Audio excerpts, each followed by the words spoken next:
Welcome to the Underworld by Michael A. Signal. In Greek mythology, the underworld is where souls go after death.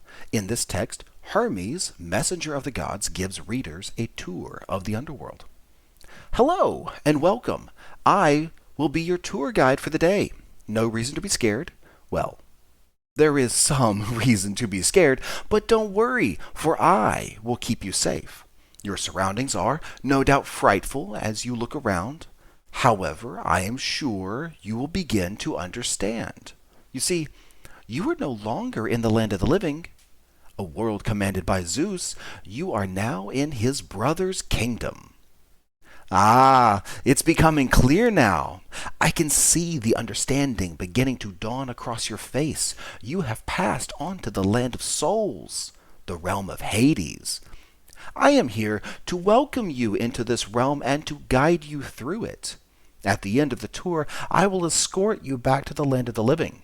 Welcome to the Underworld. Well, we're not exactly in the Underworld. Not yet. First, we have to cross this river, which acts as a boundary between the living and the dead. It is called the River Styx, and we can't cross it alone.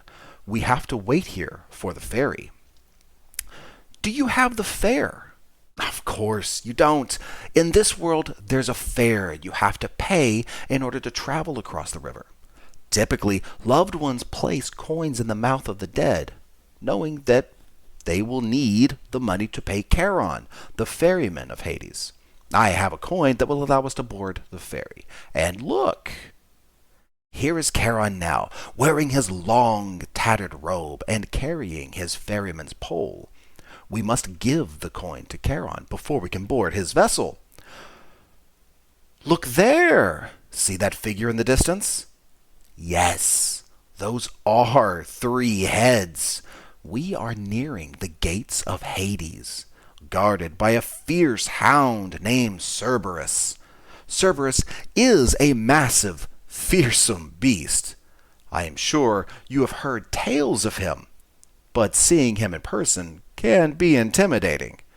He is not just a huge dog with 3 heads, but a mixture of the underworld's most monstrous creatures. You can see now that he has the tail of a serpent and the heads of many snakes growing from his back. I assure you, Cerberus will not harm anyone unless they try to escape Hades.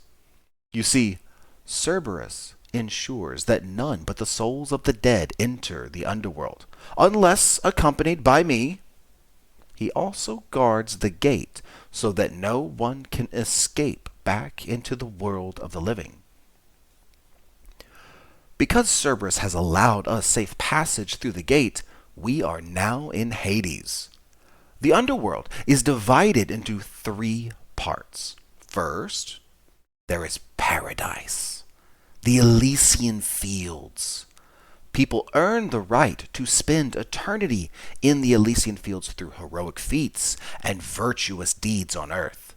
Many mortals strive to get here, but alas, only a small number of souls earn the right to spend eternity in paradise. Next, there are the asphodel meadows. It is not a land of pure delight like the Elysian fields. This is where people who have lived good but unremarkable lives come to stay after those lives have ended. And finally, let us move just a bit closer to the edge here. Look down. That is the pit of Tartarus. You should never want a closer look than this. Tartarus is a land of pain, despair, and punishment.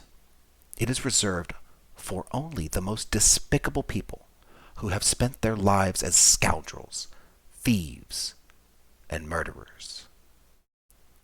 Who determines who is good and who deserves to be sent to Tartarus? Every Greek knows that Zeus reigns over all other gods. He presides over them and the living from his home on Mount Olympus. And his brother, Poseidon, rules the oceans. Well, there is another powerful god who rules the dead here in the underworld. Hades, brother of Zeus and Poseidon, is god of the dead. He has rule over every departed soul. For those who are deserving, Hades will reward them in the Elysian fields, but Hades will eternally punish those who cross him or anger the gods. Sisyphus and Tantalus were crafty, deceitful kings who were sent to Tartarus for the rest of time. Sisyphus was sentenced to push a heavy boulder up a steep hill forever. Every time he is close to reaching the top of the hill, it rolls back down, and he must start the process over again. Tantalus was sentenced to stand in a pool of water that sits beneath a fruit tree. No matter how hungry or thirsty he gets, he will never be able to reach for the fruit or the water. Imagine how tantalizing that must be. Sorry, that was a bad joke. This is serious. Don't worry, for most humans have not been so vile and wretched in life as Sisyphus and Tantalus. Few should fear this punishment, as long as they obey the laws of Hades. It is my job to know these things and to share with you this knowledge. I am Hermes, messenger of the gods and son of Zeus. I am also tasked with guiding souls to the underworld. I hope that I have given you useful information and have answered any questions that you might have had about the realm of the dead. Feel free to stop by again. After all, the Greeks believed that this would be their home for all eternity. It's not as if we are going anywhere.